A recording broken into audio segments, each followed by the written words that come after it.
Once upon a time, a man went to see an old sage to complain about all his problems and suffering in life. The old sage listened to the man patiently. At the end of the man's story, the sage said just 4 words: "A handful of salt." The man was confused. He wondered if this salt had some magical power to purify him and wash away all the pain and suffering from his life. The sage then asked the man to take a handful of salt and put it into a glass of water and then to drink it. The man did as the master said. "How does the water taste?" the master asked curiously. "Disgusting. It's terrible," the man declared, spitting the salty water onto the ground. The sage smiled at the man's reaction.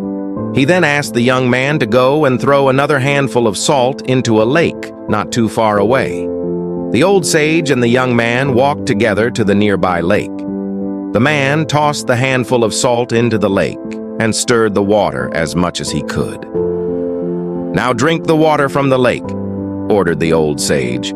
The young man cupped his hands, drank the lake water, and had no problem swallowing it. "How does the water from the lake taste?" asked the old sage. The young man, who was thirsty, really enjoyed the fresh lake water. "It's perfect. I can't taste the salt at all," he replied, completely surprised. The old sage then sat down beside the confused young man, put a loving hand on his shoulder and said, "The pain of life is like that salt, pure, nothing more, nothing less. The same amount of salt added to a glass of water will not have the same effect as that same amount of salt added to a lake. The effect of the salt depends on the size of its container.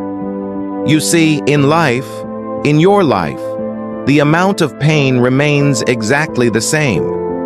However, the amount of bitterness we taste depends on the container we put our pain in. So when you are suffering, the only thing you can do is to enlarge your understanding of things.